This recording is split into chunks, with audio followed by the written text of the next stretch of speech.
Hey everyone, my name is Rooster and welcome back to Mechabellum. In today's video, I'll be facing the strongest player in Mechabellum, Flower Fairy. He has won the Mag 1 Season 2, he's won the Mag 100, he consistently sits around 2.5k MMR, which is very, very high considering that most of the top players are sitting around 2.3k, and well, let's just get into this one. Opponent picks Typhoon Specialist here with Fangs and Stormcallers. And I have a bunch of aggro packs here. Sabertooth, Spider, and Steel Balls available. Missile Spec looks pretty good. I do pick this knowing that my opponent likes to play defensive, and so there is a good chance that he either picks Stormcaller or Sledgehammer. Now, Missile Spec is definitely a lot better into Storm, and I'm quite happy to see that my opponent did go for such a pack. Now, we'll be stacking one side here, of course, pushing into the Stormcallers. And immediately we can see that our opponent might be up to something. Goes symmetrical at first, but will eventually start shifting things around. Now I like to position this in such a way that the hounds are kind of spread evenly, able to cover both the middle and the left side of the board.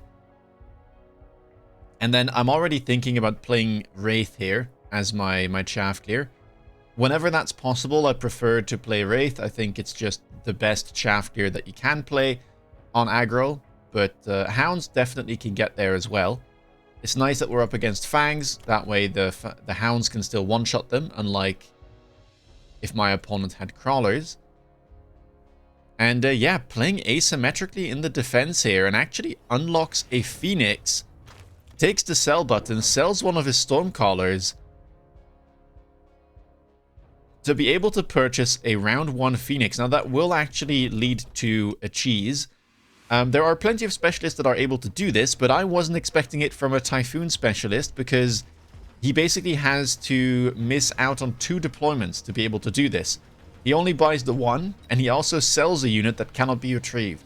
So yeah, that's a pretty hefty price to pay in my opinion. But it will at least save him some hit points here on round 1. As he certainly was unfavored. And when you're at 4.3k hit points, I mean, maybe it's worth to try and save yourself some hit points. He also might just be able to grab himself a level up here on the Phoenixes, which would potentially put the Phoenixes past my ability to one-shot them with the missile. And they're gonna get close. Still some steel balls left. Those are worth a lot more experience. And yeah, look at that. Just about enough to level up the Phoenixes. And immediately round number 2, we get some unit reinforcements. Now here, ideally I would have had something like a Wraith. I didn't really want any of these units, if I was being honest. So I was thinking either I can play Fire Badger or I can play Tarantula to kind of push into the right side by itself, and then potentially sell it later on. Opponent here goes for the Fire Badger, and I do have the missiles available. Now, because I saw my opponent sell out of Stormcallers, I was expecting the other one to get sold here as well. And I did notice that my opponent is running Jump Drive, and I know that he really likes to do these type of plays with Jump Drive Phoenix to go for the towers whenever he's up against an aggro player. And it makes a lot of sense to go for here because, well, I have the missile available. And so while I put this missile here first, I actually take my time to think through my opponent's options. And I think, okay, he's probably going to Jump Drive here, right? It's a decent play on round 2, and it's even better when I'm Missile Strike Specialist. So let's be safe. Let's try and hit the chaff in this situation. And let's cover our flanks. So I purchase a Fang here to cover this flank. I put a Crawler behind this Tarantula and a Missile as well on the right side. And, well, my gut feeling was right. And I'm very happy with that, because it means that I'll get away with this round without having to buy any sort of anti-air, right? The Fangs here dealt with the Phoenixes, and that's all my opponent had. Left side this time around will easily still get through, even with the addition of that Fire Badger. And on the right side, my Tarantula is living a good life, only having to deal with fangs and crawlers. And so we immediately strike back, and well, you can maybe see why opponent wants to cheese the first round, because he loses 1,000 on round 2. Round number 3, Missile Strike shows up yet again, as well as Assault Scorpion, which is a little scary, but opponent doesn't go for it. Instead, he picks up the Efficient Tech Research here. And I was expecting something big to show up because, well, opponent has a lot of resources, sells out of the Fire Badger as well. I mean, mind you, he has lost a lot of deployments here so far. Sold out of his 2 starters, didn't deploy 2 units on round 1. Sold out of the drop as well. And so, yeah, his board is quite empty, but he manages to afford a Vulcan with Scorch on round 3, and that looks very, very scary into my board. Now, I was expecting him to go for Scorpion, but I mean, Vulcan kind of achieves the same thing. And so what you see me do here is sell out of the Steel Ball preemptively, because I didn't want to run a level 1 Steel Ball into the Scorpions I was expecting, but same thing, I don't really want to run level 1 Steel Balls into Scorch Vulcans. And so here we level the tower, we finally buy our own anti-air in the form of the Phoenixes, and now we'll have to see how this goes. I do go for 2 of the missiles here, picked the additional one from the drop. And trying to get into that tower, a debuff here would be lovely. Although it takes a little bit longer than expected. Didn't quite hit all of the units I wanted with that missile strike, from the looks of it. And yeah, right side is kind of starting to run out now. Phoenix is getting targeted by his Phoenixes. And that is not a great timing, because even though we get debuff, it's pretty tough to get through this Vulcan with only 1 pack of Phoenixes left. And while the Fangs are doing a good job of distracting, and I will get that Vulcan, sadly I won't have any anti-air left available, and so again here, Flower Fairy will get away with a round win and save himself some hit points. And so now I'm starting to think, okay, this board looks a bit scary, because I've got Phoenixes, which can probably deal the damage if they can lock. But how do I distract this Vulcan when it already has Scorch? And so round number 4, we get a bunch of cards here. None of these look great for me. Mustang production line is quite good for my opponent, since he does have a giant. And this just looks like a skip for me. Maybe there's a world where you play Assault Melting Point here, but it seems a little tricky. And, well, I've got a couple of problems here. One is, how do I want to chaff clear against a Scorch Vulcan? Because I can go Hounds, but, well, they do die quite quickly to the Vulcan. And I need some distraction, but Armored Hound is very expensive, and I need them to be at least level 2 to do anything against level 1 Scorch Vulcans. And I kind of want to grab range on them if I really want to use them for chaff clear. So that's a little tough. And so instead I'm thinking, maybe I just want to get back into Steel Balls, but delete Recruit them, because I've got armor on it as well. It's expensive, but if I manage to get them at level 2, I think they should be able to tank the Vulcan, even when it does have Scorch. And so that's what we do. We pick up the armor on the level 1 Steel Balls, we sell our Tarantula, and we go for double blue Steel Balls here on round 4. This should be able to, again, distract the Vulcan for long enough. If it connects, it'll take it down quite easily. And the Phoenixes at level 1, because my opponent still hasn't leveled them, won't be able to deal with these very quickly. They're quite tanky, 12k hit points. And this just felt like the best thing I could do to regain some tempo. Opponent got the Typhoon from their specialist, puts it on the flank, so that will get into our tower at some point. And utilizes the oil on the left side. Now hopefully he sets it on fire, which he does. That does mean that we lose most of our chaff clear though. But at the very least, there won't be oil next turn, which I'm quite happy with.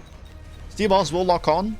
Exactly what I was hoping for happens. They are able to tank the Vulcan, get to the tower. It does take a little while though, because again, no Hounds left, and we even get debuffed in the process. We've locked his tower, and now we get a debuff in return. Phoenix is still alive. Vulcan tanking, or Steel Ball tanking the Vulcan. And it looks like we should be able to get things done here. We do need to turn, though. Those phoenixes are being mighty annoying. And actually, never mind. It looks like we're going to be losing this round as the typhoons are approaching from our own side of the board. And, well, it looked okay, but losing all of our chaff there in the fire, or chaff clear, really made it quite a difficult round. Round number 5, quick cooldown available here. Absorption module available too. Could be okay. It's a decent pickup onto a steel ball. But I was thinking, well, maybe I want to run energy absorption anyway. And then it seems a bit of a waste. If I go quick cooldown, I get all of these missiles back every other round. And that just felt pretty strong to me. And so that's what we go for. Opponent does go for the absorption module. Very strong on something like a Vulcan when it has that Scorch tech. And the first Scorpions are starting to be purchased now. At the very least, though, these are not Assault Scorpions. So they won't be shooting quite as fast. All of our missiles here being used. I mean, again, they have a 1-round cooldown, so just feels like the right thing to do. And I buy 2 more sets of blue steel balls because I felt like I still would have the upper hand. But look at this. Triple Scorpion pickup from the opponent. All stacked on the left side. But that does mean that the right side for now is completely empty. And if we can get rid of the chaff, then I don't need any chaff clear to pair up with these steel balls, and they should be able to connect to the Vulcan and hopefully grab a debuff. The other good thing here is that because of the armor HP buff that you get, 35%, my steel balls cannot get one-shot by the enemy Scorpions for now. And, well, their ability to tank at least one shot should prove to be rather helpful. A couple of crawlers here do survive, though, so we'll need to get through those first. Phoenixes from the opponent also did get the level finally. Left side, we're doing okay. We have locked on a couple of steel balls alive. Oh, I say that. The last one just perished. And, well, the right side, the steel balls are getting into the tower. But will we have enough left to get rid of both the Scorpions, the chaff, and the enemy Phoenixes that are now bombing it across the field, trying to catch up to my steel balls? Couple of chaff units left still, those fangs being mighty annoying.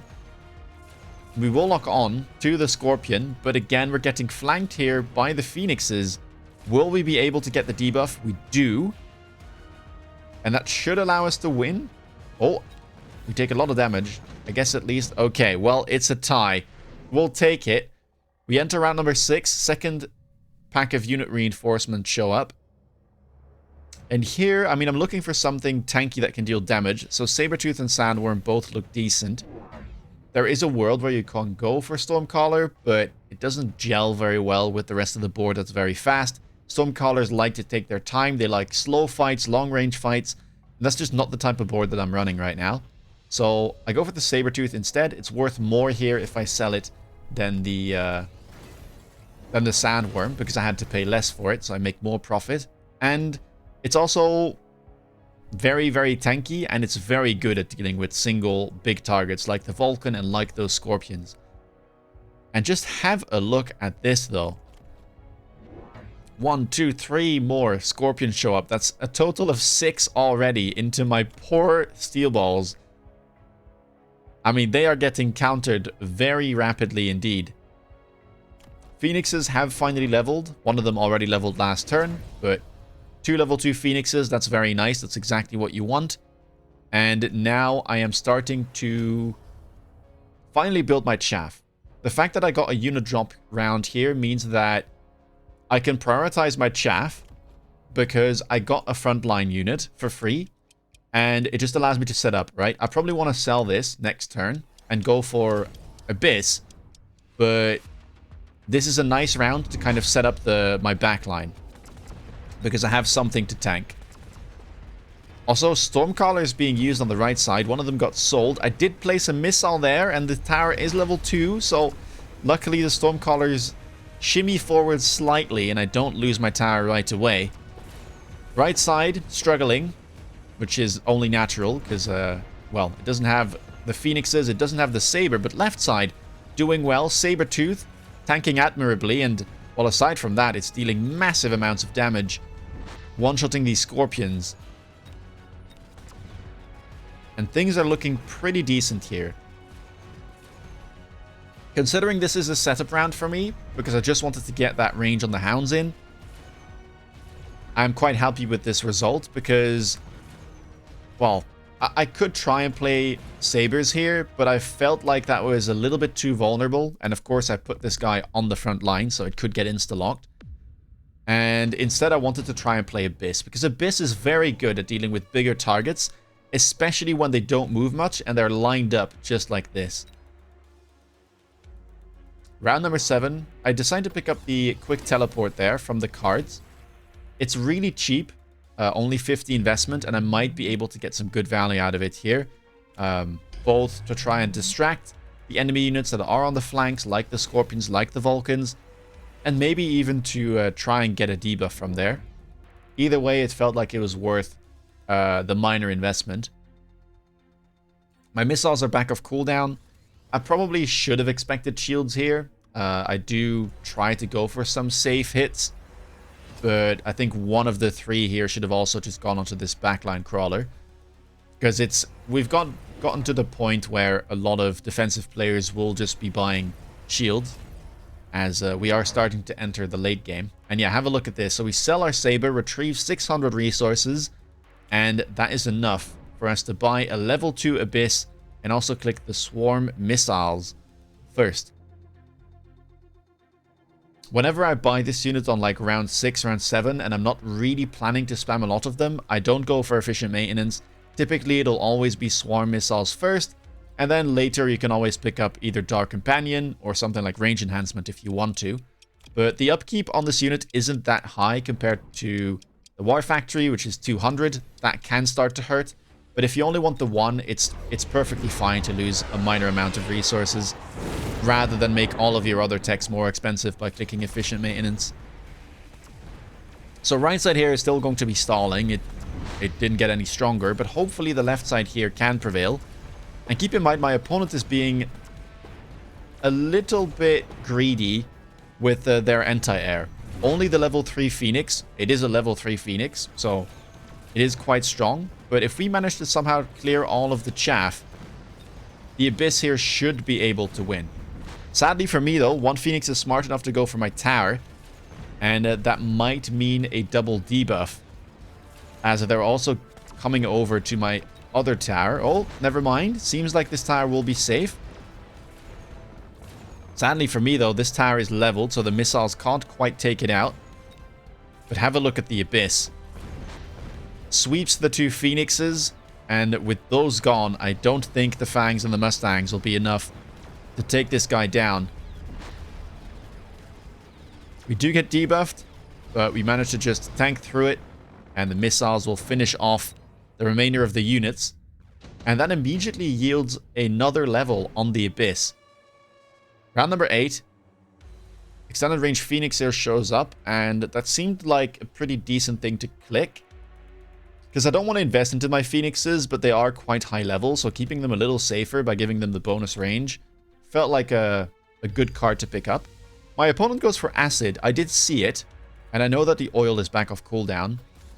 So I was thinking, do I click Fire Extinguisher here? And I thought to myself, well, Acid doesn't seem that good. I really was surprised that he picked this up, because he's already so strong on the ground. Like, there's no reason for him to get Acid. It's not as if he's struggling to kill my Steel Balls. If anything, he's got way too many units that deal with my Steel Balls. So that's why I didn't want to go Fire Extinguisher, because even though I know the oil is coming down and it will be lit on fire, it's a one-turn thing, and I didn't want to spend 400 where maybe I wanted to get Mech Rage at some point. And so here instead, I level the Abyss. I take the second tech, Dark Companion, which will spawn a level 3 Wraith, and maybe we can grab one of those later on and then tech into it to kind of help out with the chaff clear. Because while my Hounds are doing okay, they are in rough territory, And, well, the Vulcans will eventually kill them. So maybe grabbing some Wraith that are airborne could be a good idea. I decided to go for a crawler flank here on the top right to try and distract the Phoenixes if possible, and the Scorpion. Opponent picks up a Melter, immediately uses range. And let's see how this turns out. Obviously, acid plus fire, I mean, those do stack, so my hounds are going to be dying very quickly. And there's not much left of the steel balls either. And with all of that, I mean, this doesn't look too good. Abyss does get locked, sadly. Hopefully it can take out a few more of the units. Actually manages to kill a Scorpion there with a passing shot. But yeah, right side collapsed. Left side dead as well. Hopefully this Vulcan will die in its own acid plus fire combination. And, oh, the Scorpion also dies at the end. So happy with that. I do take massive amounts of damage. But keep in mind that was the fire round and that was the acid as well. Now round number 9, more spells. Nuke and electromagnetic impact available. Electromagnetic impact picked up, and well, when I looked at my board, I was saying to myself, okay, it's pretty obvious here that he's going to take the electromagnetic impact or the nuke and, well, target my left side, and I can't have that happen.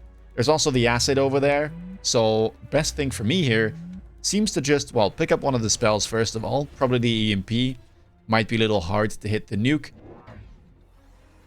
because of the shields.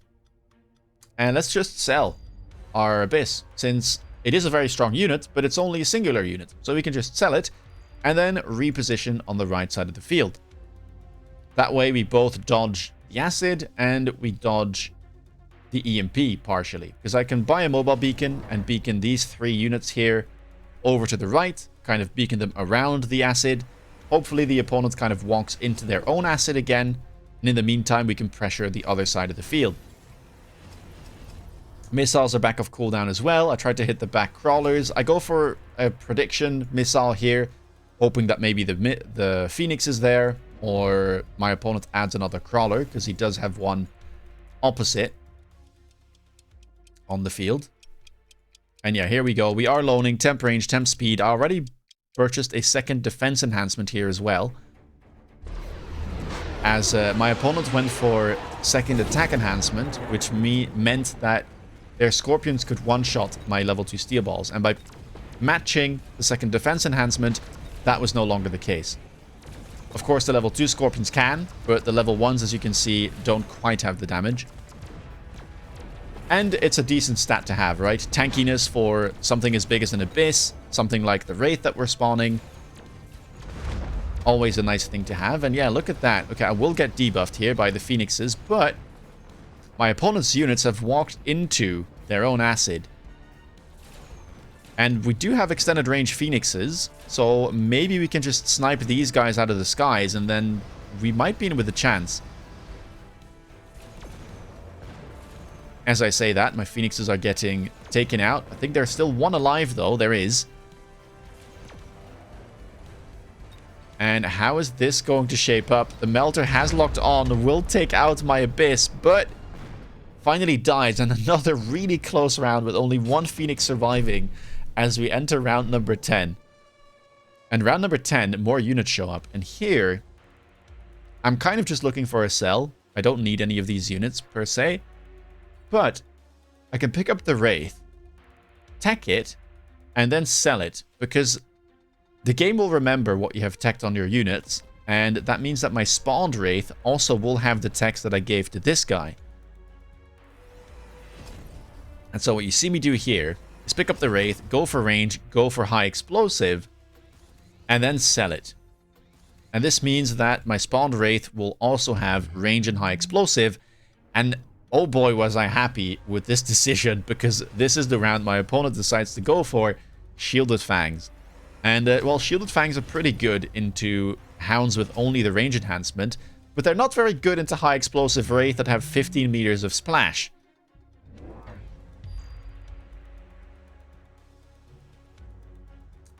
Now, my opponent adds more Melters, and goes for the absorption tech as well. So if he manages to lock one of the abysses, it might just be able to tank through any damage it takes.